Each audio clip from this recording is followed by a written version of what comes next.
Some songs don't just remind us of the past, they take us right back to it. If you grew up in the golden days of the 1960s, you probably remember hearing your favorite tunes on the AM radio during a summer drive, meeting friends at the local diner, or dropping a coin into a jukebox and waiting for that unforgettable melody to fill the room. Those weren't just songs, they were the soundtrack of everyday life. Today, we're counting down the 10 songs that helped make 1966 one of the greatest years in music history. Every one of these classics captured the spirit of its time, and many still sound just as fresh decades later. And be sure to stay until number 1. There's a reason that final song has remained one of the defining musical icons of 1966. Number 10. The Monkees, I'm a Believer. I saw her face. Now I'm a believer. The Monkees were originally created for television, not for the charts. Producers Bob Rafelson and Bert Schneider assembled 4 young actors to play a fictional rock group, and nobody expected real music from them. Then, Neil Diamond walked in. He carried a demo inspired by a girl who had just broken his heart and handed it over to the group. They recorded it with Mickey Dolenz on lead vocals, giving the song its innocent, joyful rush. I'm a Believer skyrocketed to number 1 on the Billboard Hot 100, staying there for 7 massive weeks.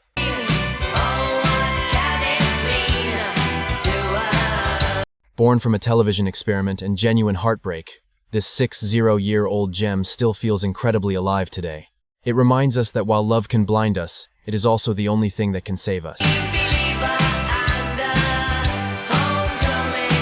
Number 9. The Rolling Stones, Paint It Black.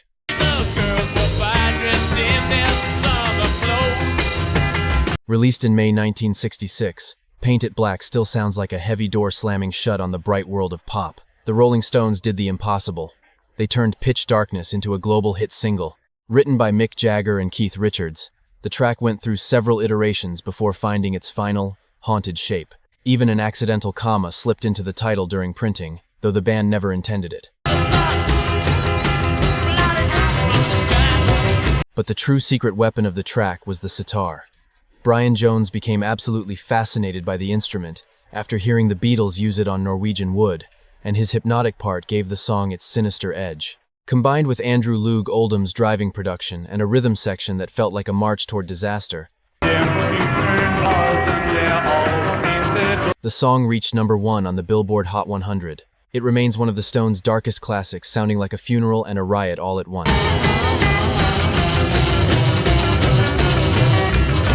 Number 8. The Mamas and the Papas, California Dreamin'.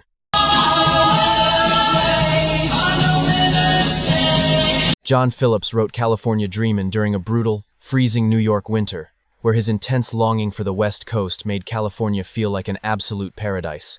The melody came first, and Michelle Phillips helped shape the lyrics around that desperate urge to escape the cold. Then, the Mamas and the Papas turned that homesick dream into pure vocal gold. Cass Elliott's heavy, warm voice floated underneath the melody, the secret weapon that gave the entire record its soul. Their harmonies were so perfectly tight, they sounded like one single person singing through 4 different throats. Rising to prominence in early 1966, the song became the ultimate anthem for anyone wanting to leave the cold behind. Decades later, those iconic opening acoustic notes still stir up that undeniable urge to run away.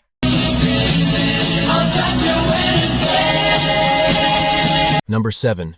Simon and Garfunkel, The Sound of Silence. And the sign flashed its warning in the words that it was. When Paul Simon wrote this song, he was still in his early 20s, sitting alone in his bathroom with the lights turned off. The tile walls provided the perfect, haunting echo. He would strum his guitar in the pitch dark, turning silence and insomnia into something sacred. In the words that it was, do not know. Yet, the original acoustic version barely sold, leaving Simon and Garfunkel to split apart in disappointment. Paul moved to England, and Art returned to college. But destiny intervened when producer Tom Wilson changed everything. Without telling either of them, he took the original vocal track and overdubbed electric guitar, bass, and drums.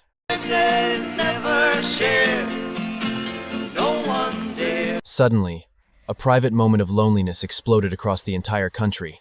propelling the song straight to #1 and pulling the duo back together. 6 decades later, it remains an eternal invitation to sit in the dark and listen to the parts of yourself you usually avoid. People talking without speaking. Number 6.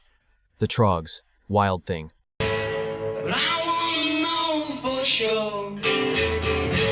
A primal, raw groove that proved a great song doesn't need perfection, it just needs nerve. Reg Presley sat down in a small London studio and blew an improvised, wild solo using a cheap, earthy clay ocarina. The band was supposed to be polishing a completely different cover song, but they stumbled into something entirely elemental instead.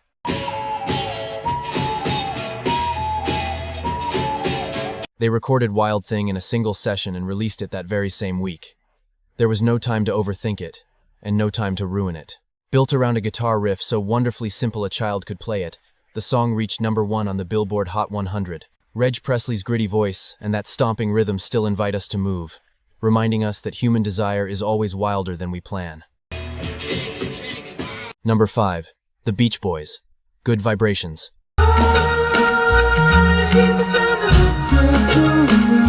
Brian Wilson was relentlessly chasing a cosmic sound that he could only hear inside his own head. He had nothing but scattered fragments, a theremin, a cello, and a bass line that walked in endless circles. He meticulously pieced them together across 6 different recording studios using 17 musicians, never actually hearing the complete song until the final mix.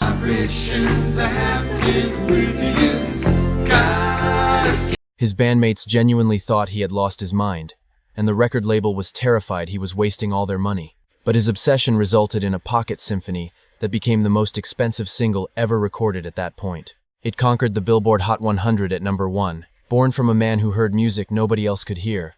Those layered harmonies and eerie theremin waves still send chills down the spine, proving that feeling is always deeper than understanding. She's giving me excitation. Number 4. The Beatles, Paperback Writer.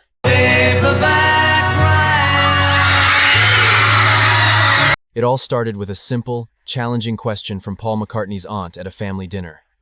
Why do the Beatles only ever write songs about love? Paul laughed, sat down, and immediately penned a story about a struggling man desperate to become a novelist. In the studio, John Lennon added sharp, piercing harmonies. George Harrison found a biting guitar tone that cut through the mix, and Ringo kept the beat driving and steady. Paperback Writer stormed the charts to hit #1 on the Billboard Hot 100. It also marked a massive moment in music history by featuring the very first promotional film, the true ancestor of the modern music video. Driven by Paul's aggressive bass line, this track proves that creative ambition is always louder than rejection.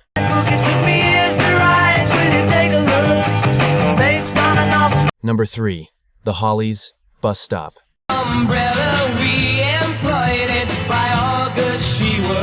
Songwriter Graham Gouldman was only 19 years old, watching the rain fall outside his window, when he spotted a boy and a girl unexpectedly sharing a small umbrella at a local bus stop. By the time the rain cleared, a masterpiece was born. The Hollies heard the demo and knew instantly they had a hit. Their signature 3-part harmonies were so flawlessly tight they sounded almost machined, while Tony Hicks's melodic guitar danced elegantly around the main track. Bus Stop peaked at number 5 on the Billboard Hot 100, cementing the Hollies as massive stars in America.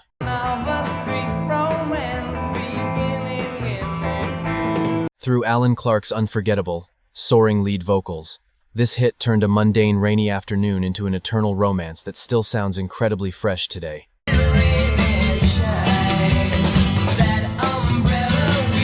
Number 2.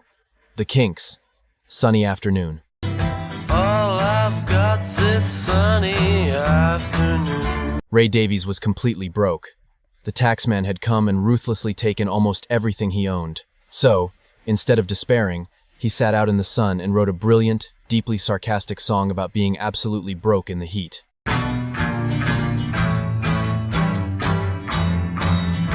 The band leaned heavily into that deliberate, theatrical laziness.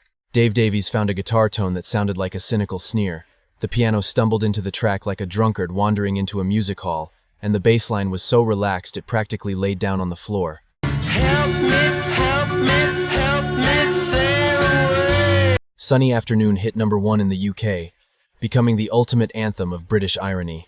Ray Davies' dry, deadpan delivery still invites a smile, reminding us that sometimes, doing absolutely nothing is the most rebellious act of all.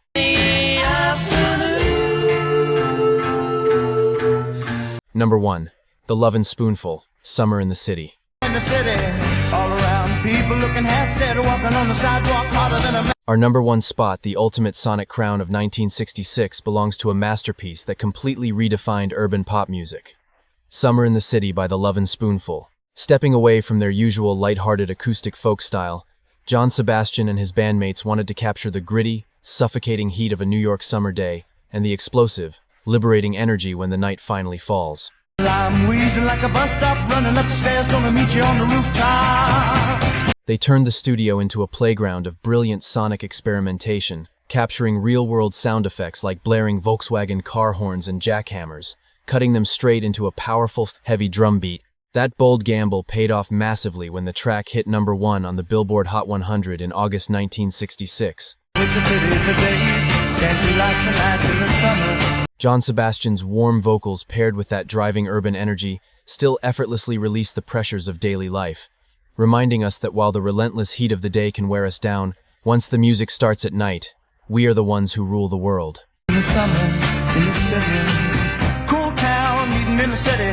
These timeless musical giants from 1966 prove that time doesn't make great music. Older, it only makes it priceless. They have held onto our finest memories, our youth, our smiles, and our tears. If these iconic melodies just took you 6 decades back in time, please hit the like button and subscribe to our channel so we can continue to relive this spectacular music together. Before you go, drop a comment below and let us know. Where were you, and who were you listening with? When these legendary hits ruled the world, we read every single one. Thank you for watching, and we'll see you next time.